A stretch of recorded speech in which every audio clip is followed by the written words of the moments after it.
Apresenta Check-up no rádio.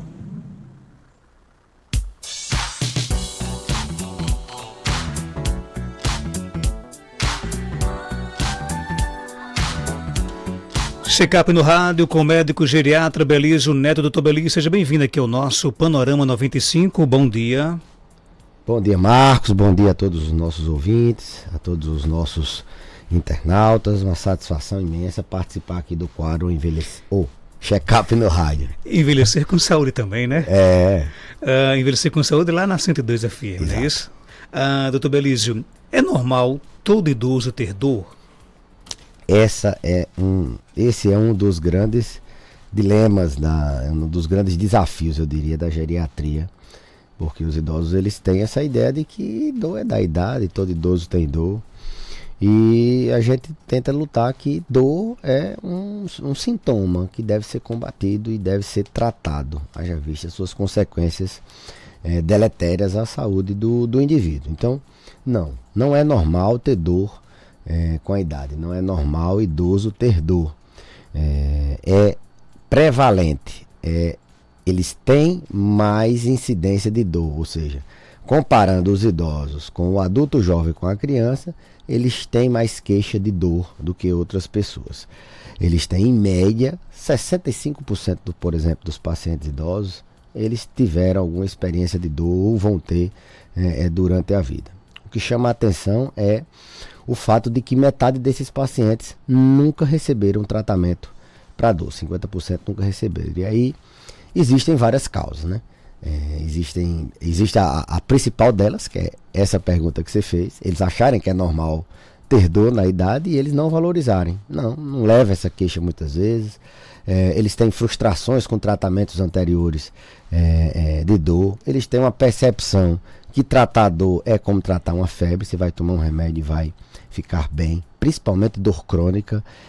Isso causa muitas vezes uma falta de entendimento do tratamento de dor crônica, que é dor a longo prazo. Então, eles vêm frustrados com outros tratamentos, eles vêm achando que dor é da idade, eles vêm com medo de tomar mais medicamento, eles sabem que medicamento para dor, alguns podem trazer alguns problemas, alguns sintomas, como por exemplo, remédio para dor pode dar dor no estômago, dizem que remédio para dor pode dar isso, pode dar aquilo, é mais um remédio, eles usam já alguns remédios e isso faz com que eles tenham medo de tratar, e além do custo, né? Muitas vezes o tratamento de dor, ele não é só um medicamento analgésico.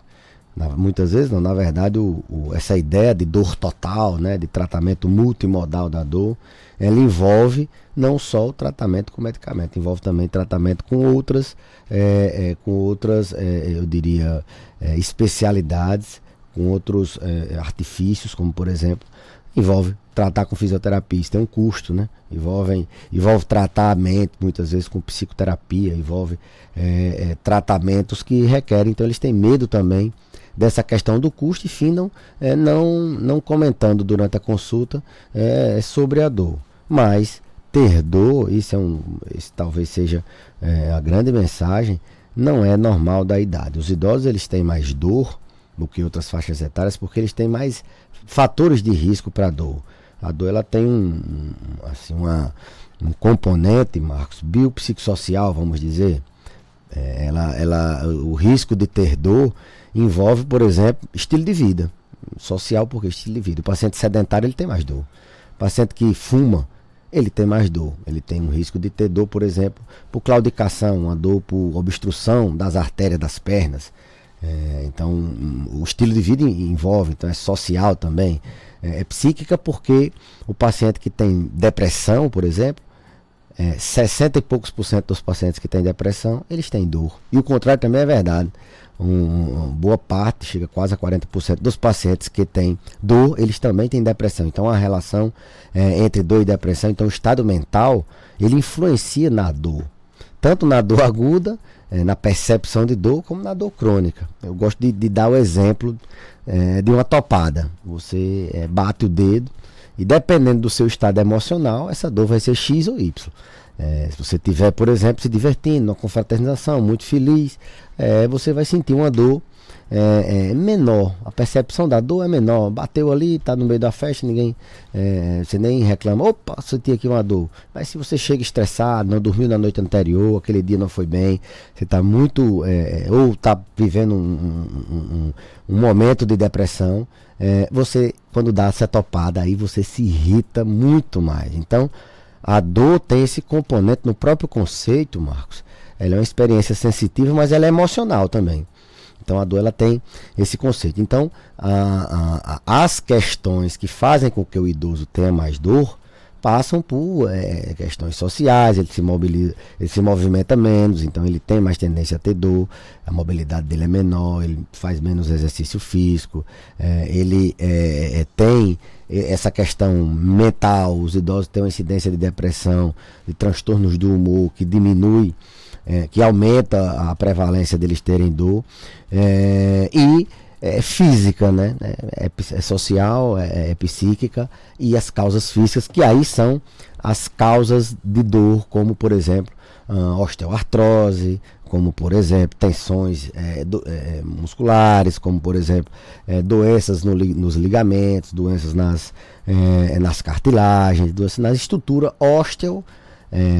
muscular e ligamentar do indivíduo, além das dores causadas por neuropatia, aquela dor do diabético, aquela dor em queimação, aquela dor formigando, aquela dor que o paciente tem a sensibilidade alterada, que boa parte dos pacientes eles têm, na verdade, dor mista, essa dor nociceptiva, e a dor neuropática, tem as duas causas de dor, mas o idoso, além de tudo, ele tem as doenças que são comuns na terceira idade, que causam dor, né? Então ele tem mais predisposição, mas nem todo idoso, pra você ter ideia.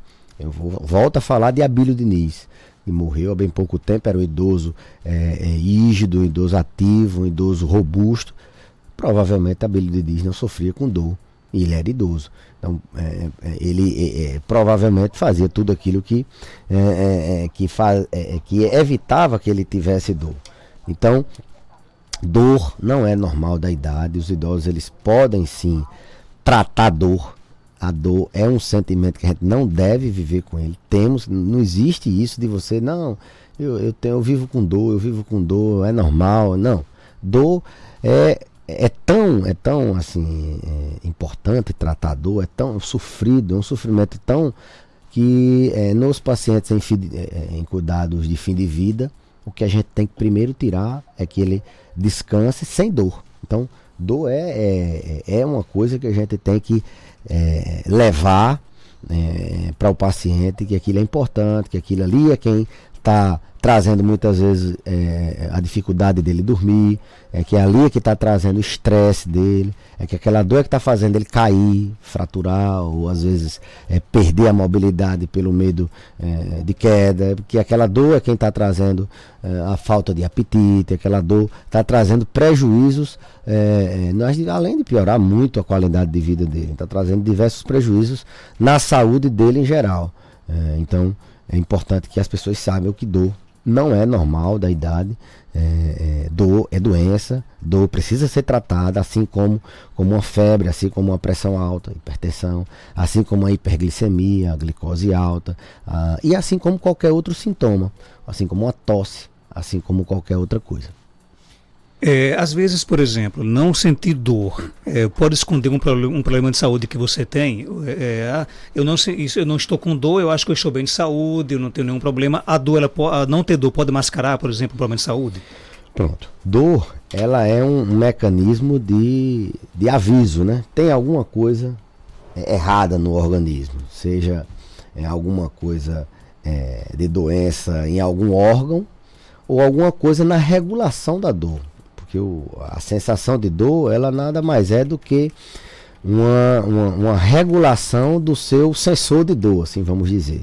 Você recebe estímulos dolorosos e aí você processa essa percepção de dor. Então, é um sinal de alerta que alguma coisa, por exemplo, quebrou um osso, vai mandar estímulos dolorosos para que você sinta aquela dor. Está com a articulação inflamada, Você vai ter estímulos dolorosos que você vai sentir aquela dor. Mas muitas vezes a dor, ela não tem assim uma causa, uma lesão, um local específico. Simplesmente esse processamento da dor do indivíduo, ele é diferente, ele tem mais sensibilidade. Os gatilhos de dor, eles são acionados com mais facilidade. Ele, com poucos estímulos dolorosos, ele sente dor. A doença clássica que a gente fala quando fala desse tipo de dor é a fibromialgia, por exemplo. O paciente não tem uma articulação inflamada, ele não tem uma fratura, ele não tem uma doença que cause uma dor específica. Ele simplesmente tem uma sensibilidade maior à dor. Então a dor, sim, é um mecanismo de alerta. O fato de você não ter dor, em algumas circunstâncias, isso aí é principalmente na dor aguda, você mascarar a dor, por exemplo, pode fazer com que você tenha problemas. Por exemplo, uma apendicite. Uma apendicite é uma dor aguda. Se você mascara muito a dor, você pode retardar a intervenção. Mas um paciente que tem dor crônica, Marcos, a gente já tem os diagnósticos das causas de dor daquele paciente. A gente vai modular a dor, vai deixar ele sem dor, para que ele possa conviver bem, conviver com qualidade de vida, conviver dormindo bem, conviver sem o estresse da dor diária, conviver com a mobilidade preservada, sem cair. Então, dor crônica, a gente trata já sabendo, a gente investiga profundamente quais são as causas de dor. É uma artrose, ele tem um ligamento inflamado, ele tem um transtorno do humor que amplifica essa dor, deixa ele com dor, mas a percepção de dor dele é diferente.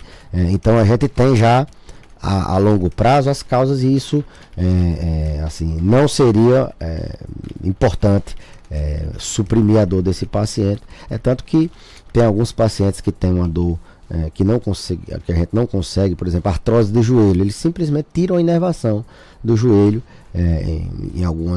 com algumas indicações, quando o paciente tem uma dor insuportável, quando incomoda muito, já fez o tratamento inicial, não resolveu, fez infiltração, não tem condição de operar, e aí às vezes eles desnervam, tiram a inervação, e aí ele para de sentir dor. Então é comum a gente ter que anular a dor, e esse mecanismo de defesa, esse sinal de alerta, é mais para dor aguda. Tem pergunta aqui no nosso WhatsApp, 992053030. Bom dia. Bom dia, doutor Belísio. Doutor Belísio, eu gostaria de fazer uma pergunta. A pergunta que eu gostaria de fazer eu queria saber se a pessoa que tem lúpus, se ele sente muitas dores, se é normal, e se é normal também ter filho, porque muita gente diz que não pode ter filho. É uma doença que hoje em dia muita gente tem, e o tratamento dessa doença é um tratamento que está sendo um pouco difícil. O remédio está sendo muito difícil na Unicat. Quando o médico passa aquele remédio que a gente chega, não tem o remédio. E eu gostaria de saber, quando a pessoa está sem tomar o remédio, se é muito perigoso. Porque a minha menina, ela vai fazer uns 15 dias que está sem tomar a medicação, porque não tem na Unicat. E aí, Bom dia, Belísio? doutor. Lúpus é uma doença autoimune, o organismo destruindo o próprio organismo, e que frequentemente cursa com dor nas articulações, aquela dor inflamatória que piora pela manhã, nas juntas, né? O lúpus não é só isso, o lúpus ele acomete praticamente todos os outros órgãos do organismo. É uma doença crônica, autoimune, o organismo destruindo o próprio organismo, e que requer tratamento crônico. Hoje a gente já tem inúmeros tratamentos assim, bastante eficazes para controlar o lúpus, e logicamente que ficar sem o medicamento, sem o tratamento, pode fazer com que esse indivíduo descompense, muitas vezes precise se internar. As descompensações do lúpus, elas são quando ele está em atividade, que é quando o paciente não está tomando o medicamento, ele entra em atividade, ele começa a destruir, como eu disse, o próprio organismo em diversos órgãos, não só nas juntas, mas ele pode dar problema no rim, nefrite lúpica, pode dar problema no coração, pode dar problema no pulmão, na pleura, ele pode dar problema na mente, tem uma psicose lúpica que é bem frequente. Então, respondendo ao ouvinte, lúpus é uma causa sim de dor nas articulações e ficar sem um medicamento é deixar a doença tomar de conta. Aqui no nosso Facebook, o ouvinte conta o seguinte: doutor Belísio, meu pai tem 68 anos de idade e não tem mais condições de dirigir, fica muito nervoso. O que é que pode ser nesse caso? Olha, a avaliação de direção veicular é muito frequente na prática geriátrica. Os indivíduos idosos, eles entram em situações e circunstâncias, em momentos que a família começa a ter dúvida se dá para ele dirigir ou não. E aí a gente faz uma avaliação não só da capacidade cognitiva dele, não só da capacidade dele conseguir dirigir e não se perder e não correr o risco de acidente de trânsito. A gente avalia também outras questões de mobilidade, de reflexo, de visão, de audição. Então, a avaliação da direção veicular envolve uma avaliação global assim, de um paciente idoso. O fato de ficar nervoso, na verdade, não é só uma pessoa idosa. Se ele está tendo problema para dirigir porque está em pânico, porque está ansioso, ou porque está tomando remédio e às vezes diminui os reflexos, isso tem que ser avaliado mais individualmente. Não teria como eu dizer se esse paciente, se o ouvinte pode ou não dirigir com informação que é restrita. Não, é porque ele está nervoso, né? Não tem mais. A gente deixa o paciente, orienta ele ainda a manter a direção veicular quando ele tem capacidades funcionais plenas, mentais, cognitivas, físicas, de reflexos e assim por diante. Então, intervir um idoso para que ele não possa dirigir envolve uma avaliação mais minuciosa. E que não dá para fazer no caso, tem que ser no consultório. Não, porque assim, tá nervoso, mas é por quê? Será que ele tem um estresse pós-traumático, sofreu um acidente recente e tá nervoso? Não, será que ele tá tem um transtorno de ansiedade e esse transtorno fez uma recaída, uma recidiva, ele está muito ansioso. Tem o outro lado também, ele está tratando esse transtorno, será que o remédio que ele está tomando não pode dar sono? Teria que investigar melhor, né? Assim, informações mais concretas. E a capacidade física, embora 68 anos seja uma pessoa, um idoso jovem, né? Outras capacidades devem ser avaliadas, mas é um tema bastante discutido na geriatria, até quando um idoso pode dirigir. Não tem idade certa? Não, tem capacidade funcional, mental, visual, auditiva, tem capacidade, por exemplo, a Abílio Diniz tem 87 anos e dirigia provavelmente, era piloto, né, salvo engano.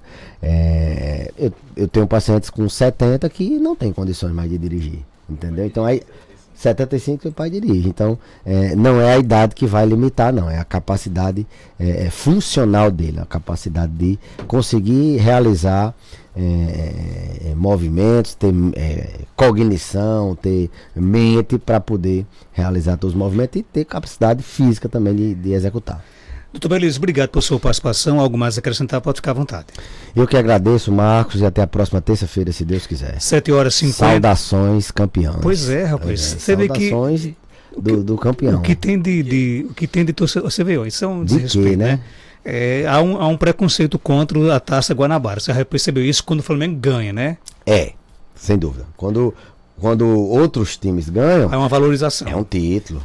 Mas não tem nada não. É o primeiro do ano. No final do ano a gente conta as taças. Não tem nada não. No final do ano a gente conta as taças e aí vamos ver, né? 8 horas pontualmente, confirmando 8 horas.